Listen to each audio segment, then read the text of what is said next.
Charles Spurgeon muy acertadamente dijo que el discernimiento no es saber la diferencia entre la verdad y la mentira, es saber la diferencia entre la verdad y casi la verdad. ¿Y por qué esto está lleno de sabiduría? Resulta que si alguien te dice una mentira, que es completamente mentira, nadie la va a creer. Todo el mundo va a saber que eso es absurdo. Una buena mentira, sin embargo, contiene suficiente de la verdad para que suene creíble. Y esa es una de las razones por las que el cristianismo progresista es tan atractivo para algunas personas.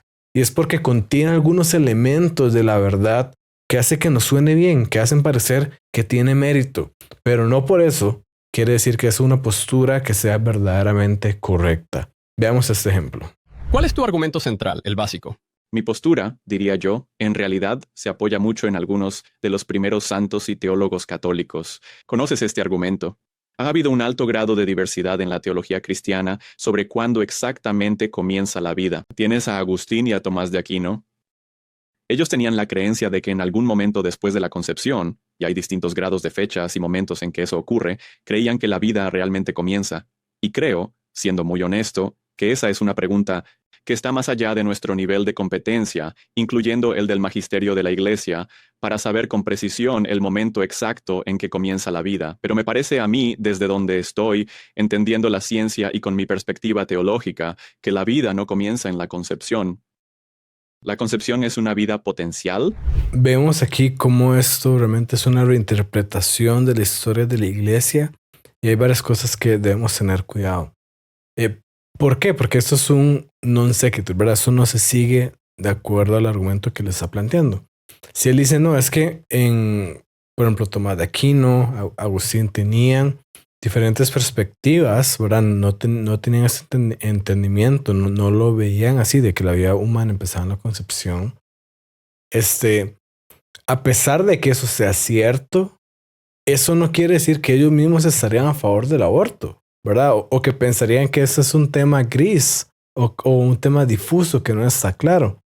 Entonces hay que tener mucho cuidado cuando tú estás tomando un punto y lo estás extrapolando para que sea, para que calce con tu conclusión, para poder decir que tienes apoyo en la historia de la iglesia, cuando realmente le estás poniendo palabras en la boca a personas que ya no pueden también clarificar esos temas. Y temas que ni siquiera estaban ahí. Entonces hay que tener cuidado con esto, ¿verdad? Porque ellos tenían ese entendimiento, quizás tenían esta duda tal vez no esta duda, sino que no tenían claro que la vida humana empezaba en la concepción porque simplemente no tenían la ciencia moderna, porque no podían ver ellos ni siquiera creían, por ejemplo, que existía el óvulo, no tenían ese conocimiento. Entonces, ese conocimiento de ellos está erróneo. Entonces, a pesar de que te estás apoyando en una conclusión que llega a alguien basado en un fundamento erróneo, estás tomando ese hecho y lo estás extrapolando más para decir que ellos, por lo tanto, estarían de acuerdo con tu posición. Eso es una reinterpretación de la historia de la iglesia que deberíamos tener cuidado. Y también, digamos, con todo este impulso de que la historia de la iglesia o buscar apoyo en la historia de la iglesia para tu posición es incoherente, ¿verdad? Yo muchas veces he visto varias charlas de Brendan, que él está a favor del matrimonio homosexual y demás, y de un estilo de vida homosexual en el cristianismo, y también en otros cristianos progresistas y demás. Y ahí justamente el tema de la historia de la iglesia no cuenta, o más bien se tiende a hacer un lado, porque la iglesia universal ha estado en contra de ese tema o ha estado clara en este tema, que el matrimonio es entre un hombre y una mujer y que el diseño de Dios para nuestra sexualidad es entre un hombre y una mujer. Entonces es inconsistente apelar a la historia de la iglesia en un tema cuando en otro tema estás diciendo que en este caso no aplica. ¿Sos más de ver redes, escuchar podcasts o recibir contenido directo en WhatsApp? Sea cual sea tu estilo, hay algo para vos. Seguí a @soy Diego Fallas en YouTube, Instagram, Facebook, X y TikTok. Y también puedes escuchar el podcast de Realidad Sin Filtros en Spotify y Apple Podcasts. ¿O preferís enterarte sin que el algoritmo decida por vos? Sumate entonces a grupos de WhatsApp. Entra a diegofallas.com/grupo y listo. Te llegarán videos, eventos y novedades sin perderte nada. Sigamos viendo. Creo que la gran diferencia aquí, y estoy de acuerdo en muchos de estos temas, creo que la diferencia entre la comunidad teológica progresista y la comunidad cristiana conservadora u ortodoxa es que su lado llama a las cosas blanco o negro cuando yo creo que con humildad, como seres humanos con capacidades limitadas, no podemos saberlo con certeza. Hay cosas que no podemos saber con certeza absoluta en blanco y negro, y sí creo que ¿cuándo comienza la vida? Es una pregunta que hemos estado debatiendo en el cristianismo desde el principio. Creo que la tradición teológica y filosófica ofrece mucho espacio para esta perspectiva. Hay ambigüedad sobre cuándo exactamente alguien se convierte en un ser humano con alma, un ser humano completamente formado con la imagen y semejanza de Dios en él. Y debido a que hay ambigüedad sobre esto, la pregunta más importante que en realidad estamos debatiendo aquí es si esta práctica debería ser criminalizada. Ahora, vean esto, porque esta postura se presenta con una apariencia de inclusividad, ¿verdad? Con una posición moderada.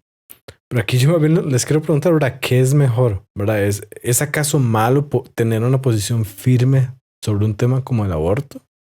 Yo creo que no. De hecho, creo que en realidad primero poder clarificar y concluir algo sobre un tema es algo bueno.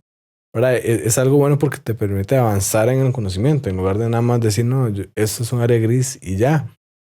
Y una vez que se clarifica el tema, es algo bueno tomar una posición al respecto si ya el tema está firme. Es mejor estar claros que nada más estar confundidos, ¿verdad? Y la verdad es que él en realidad tiene una posición firme y es que el aborto se debería permitir, si no, no estaría en una entrevista argumentando por eso. ¿Verdad? Está jugando realmente ambas cartas a la vez. No puede, él no puede creer que eso es un tema gris y que hay que ser moderado cuando al mismo tiempo se está a favor del aborto. Hay que ser claro, ¿verdad? Eso es una postura firme a favor del aborto disfrazada de un relativismo. Y al final de cuentas, el que hayan diferentes posiciones a lo largo de la iglesia sobre un tema es algo ambiguo y que llega a ser engañoso. ¿Verdad? Como les está diciendo, Aquino vivió en los años 1200 y por la información que se tenía en ese momento, él concluyó algo, pero luego ahora que tenemos más información, en este caso proveniente de la ciencia, se refina esa posición. Otra cosa es, según que es la impresión que él deja con lo que dice, es de que este ha sido un tema que se ha debatido por 2000 años en la historia de la iglesia, que hay una diversa cantidad de posiciones. Y la fuerza retórica que tiene eso es muy importante y hay que tener cuidado con ello, porque lo que él está queriendo decir es que mi posición es una más del montón. Es una posición válida, es una posición viable. Noten que el argumento de él no está diciendo que esa es la posición correcta, porque de hecho eso sería inconsistente con lo que él está diciendo. Pero si él logra que la persona considere su posición como una posición posible, viable, él logró su cometido, logró ganar. Porque lo único que ocupa es esa validación de su posición y entonces la gente la va a empezar a aceptar por pensar que es un tema debatible, por pensar que nada más es una posición que se puede tener en medio de un sinfín de variedad de otras opciones. Y es cierto que la iglesia ha tenido diferentes posturas sobre ciertas cosas, pero hay un conjunto de creencias fundamentales del cristianismo que justamente es lo que nos define lo que C.S. Lewis llama el mero cristianismo. Y por otro lado, si es cierto que este es un tema gris, ético, que es difuso, que no es claro, ¿no sería mejor entonces tomar una posición más conservadora? Especialmente cuando estamos hablando de que las consecuencias sería quitarle la vida a un ser humano inocente. Si es cierto entonces que este es un tema gris, así tan complicado, lo sabio sería no tomar la posición de que concluye en quitarle la vida a un ser humano inocente, justamente por las altas consecuencias que eso tiene. Sería más sabio entonces decir, cortar por lo sano, ser más conservador y decir, no voy con la posición que le quita la vida a seres humanos inocentes. Espero que este video te haya ayudado, pero ahora te toca a ti. Ayúdanos a esparcir la voz al suscribirte y compartir. ¿Qué te llevas de este video? Escríbelo en los comentarios.